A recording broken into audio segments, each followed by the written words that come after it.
Hey everyone, I'm Bill Leedy, and I'm here today to talk about trucks. For instance, here's one. It's pretty typical for many Vermonters, like the small truck with a little bit of space in the back for hauling stuff, but nice and reliable and easy to maintain. Lots of people like their trucks bigger and louder and taller and all of that. Some people don't. For those people, there's also another option. And this is it. This is the 1990 Honda Acty Attack. It's got four-wheel drive. It's got a manual transmission. It's got a bed that I don't know how to open. Aha! Figured it out.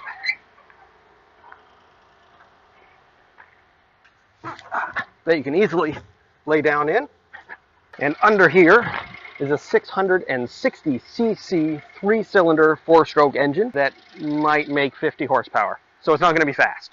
But it's certainly interesting and quirky, and nobody else has one. So you can be the talk of the town. Down here we have some massive 12-inch steel wheels. Engine hides under the little cover there. See? 660 cc's. With real-time four-wheel drive, of course. Around front, clearly your knees are the crumple zones, so don't crash it. And inside there's plenty of room for two people. Inside it is a little bit on the cramped sides, we'll say, but perhaps this wasn't built for, let's say, an American body. Pedals are tiny and don't move much. Plenty of headroom though. Inside there's not a whole lot to talk about, because there's not much here. We've got a speedometer in kilometers per hour, and no tachometer despite the manual transmission. Down here I've got an AM only stereo, and a couple of buttons in. One turns on the rear cargo light, the other does who knows what. And I'm not going to push it and try and find out. There's a tiny bit of storage inside here.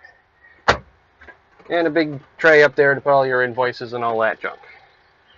Now, I know what you guys really want is for me to drive this thing. So let's make that happen. Alright, so, other side, Bill. Driving the Honda Acty. This will be my first time driving a right-hand drive car on the road, so that ought to be interesting. Let's see what this puppy can do. It's a little bouncy. Oh boy. Here we go. Second gear. Oh, she's taking off now. How many kilometers am I supposed to be doing? Oh, that's going to get annoying. Sorry about the rattling, guys. Alright, so driving on the right.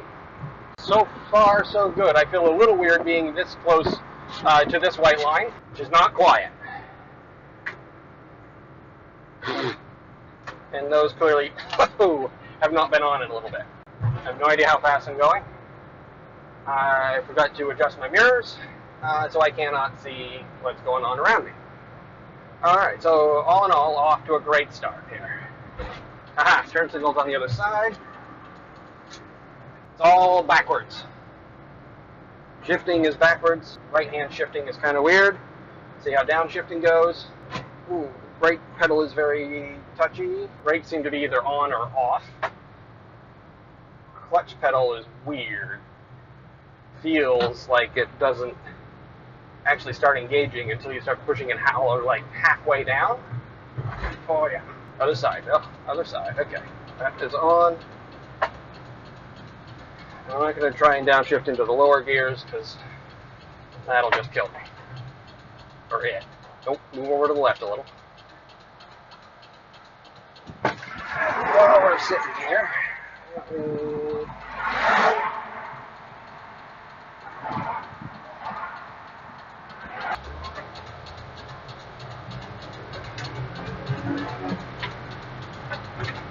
Oh, we're off now.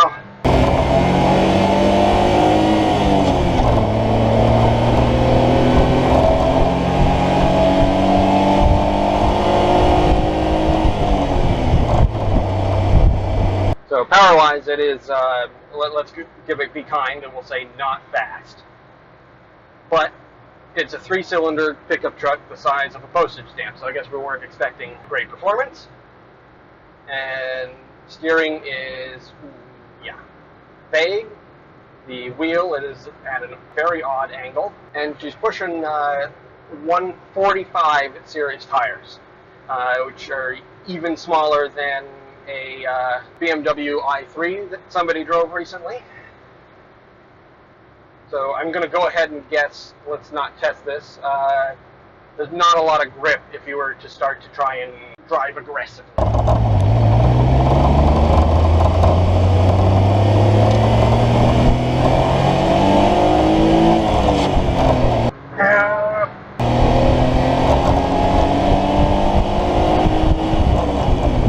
Doing 70 kilometers an hour.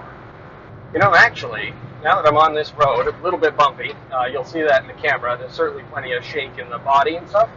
Really not that bad. I am cramped down there, not so much up here, plenty of room to move around.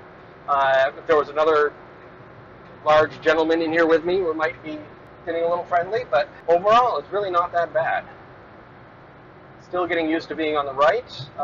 I'm impressed with myself. I haven't bashed my hand into the door yet when I go to downshift or upshift or something, but and we're going to, whoa, it's a little bit of body lean. Okay, there's a lot of body lean. I think this is the first time I've ever driven a forward control type vehicle too. The dash and the windshield are the front of the car. Oh yeah. I'm going to go ahead and guess no power steering, but the thing probably weighs about 30 pounds, so probably not necessary. I mean, I made it around there just fine. I'm going to try something, you guys. Hold on. Alright, we're going to try a different camera. Let's go. First into there.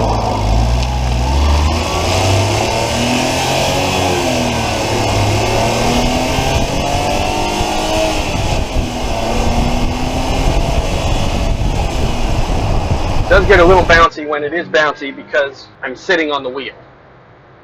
It's like when you were kids back on the bus and sitting in the way in the back over that wheel, and every time you go over a bump you feel it move. That's it. Beep, beep. Horn must be mounted inside here. That was loud. You know, it's just a simple little truck, and it's great. I love it. It's kind of funky and different, and whoop, get too close to the line there and bounce. But who cares? You're having fun, right? It's all about having fun. On the downside, almost all the important stuff is in Japanese. So this up here, I have no idea what all of that means. There's one that talks about the real-time four-wheel drive. This one is not where the airbag warning would be, but how many airbags do you think this thing's got? Oh look, it's 0. I did assume, though, when I was going along that I would feel tiny. And in some cases I do. My legs are not enjoying this, and probably if I had to go a long journey in this thing, I would need to stop every 20 minutes just to get out and stretch. But you know, the seating position is high enough that you don't feel like you're sitting on the ground.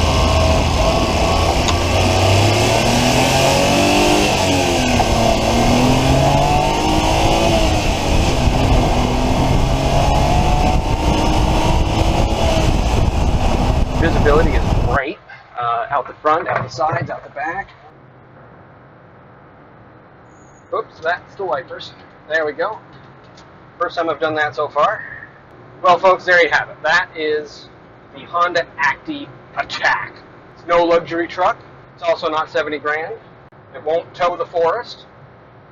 But there's plenty of room in the back for your normal household yard kind of crap. It's cheap to buy. It's probably cheap to run. I don't know if it's cheap to register in the state of Vermont anyway. It sounds like they're being a bit of a pain in the butt about it because the headlights are not US spec, but this is not a car that exists in the US, so there are no US spec headlights, which is kind of a problem if you want to get this thing. Ah, damn it. Wipers again.